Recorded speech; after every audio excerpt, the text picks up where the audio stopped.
Bună ziua, eu sunt Gemma Eden și sunt cel care a deschis drumul relațiilor publice. Poate vrei să spui în secolul al XVIII-lea.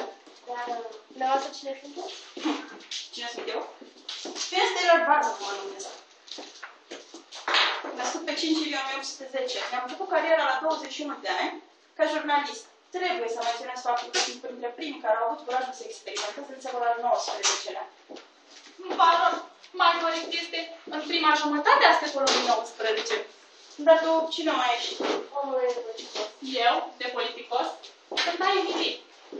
Născut pe 11 iulie 1866. Am contribuit la comunicarea unidirecțională. Hei, dragi domni, am contribuit și eu cu câte ceva. Serios? Cu ce?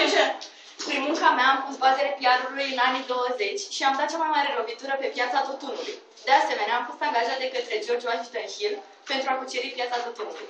Domnule, vă cam mă prindeți. Da, am și de ce. Dacă nu eram eu, nu se afla de termenul de relații publice. Vai, dar câtă supraapreciere din partea dumneavoastră. Chiar credeți că sunteți singurul care a contribuit la dezvoltarea relațiilor publice? Domnule Aimee, pe lângă faptul că acest individ are impresia că este singurul care contribuie la dezvoltarea relațiilor publice, uite un lucru primordial pentru codul bunelor maniere. Numele dumneavoastră este... Care este? Credeam că nu mai este nevoie de alte prezentări. Numele meu este Edward Verdes. Domnule, cred că ar fi mai bine să începem cu începutul. Adică cu mine. Vă puteți regăsi adesea în contextul Revoluției Americane. De asemenea, pot spune că sunt cel care a pornit războiul de independență. Cum? Păi, tehnica comunicării strategice mi era destul de cunoscută. Astfel, am pus în practică multe dintre tehnici nu folosite chiar și în ziua de astăzi de consilierii din relații publice. Am apelat la momente inventate, evenimente puse în scenă, stereotipuri și idei ușor de reținut. Astfel mă fac responsabil pentru de bază simpatii, de bază clasică și de sandwich. De asemenea, sunt un exponent al modelului empresariat digital. Foarte interesant. Contribuția mea, dragă Edels, a fost să dezvolt acest model empresariat digital caracterizat printr-o comunicare unidirecțională, pornind de la organizare către public, în care scopul comunicării este unul propagandist.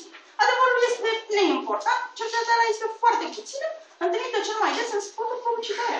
Da? Cum așa? Ai putea să-i dai câteva exemple? Da, absolut. Sunt creator al Barnum and Bailey, cel mai mare circ al vremii. 3 scene și 800 de angajați. Proclamat cel mai mare spectacol de pe Mapamont. Și astfel am multe spectacole grandioase. Eu am atras publicul. Ca de exemplu, prin povestea senzațională despre bătrâna Hill. Bine cunoscută doică a primului președinte al Statelor Unite ale Americii, George Washington. Am spus despre aceasta că are 160 de ani. Și m-am bazat pe naivitatea, curiozitatea și dorința de a se distra a publicului. Și am reușit să obțin succesul dorit. Cel puțin pentru următoarele spectacole. V-ați fi gândit la asta? Nu, n-ați făcut decât să mințiți. Evident, totul spune limba. Spre deosebire de voi, eu am contribuit cu modelul informării publicului. Principiile mele fiind adevărul, singura cale de a obține succesul, echilibrul între organizație și public, menținerea deschisă a căilor de comunicare.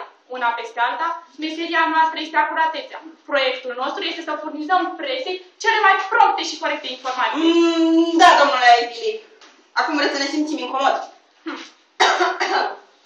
Contribuția mea în evoluția relațiilor publice este reprezentată de modelul bidirecțional, asimetric și simetric, în care feedback-ul joacă un rol important. Am reușit să impun prima oară termenul de consilier în relații publice în spațiul american. Mă bazez pe cercetare științifică și promovez povestea din spatele produsului. Mă pot lăuda cu faptul că am ținut primul curs de relații publice în anul 1921 și sunt autorul cărții Cristalizarea opiniei publice din 1923. Foarte interesant, domnule Bernays.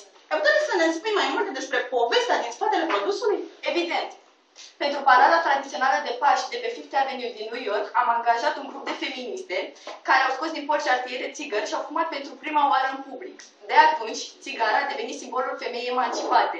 Astfel, clientul meu, marca Lucky Strike, a generat cifre de afaceri imense.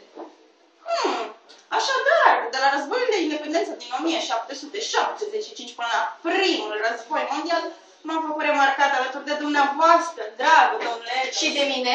Sigur că da. Și de mine, bineînțeles. Sigur că da, așadar ne putem intitula responsabil pentru noile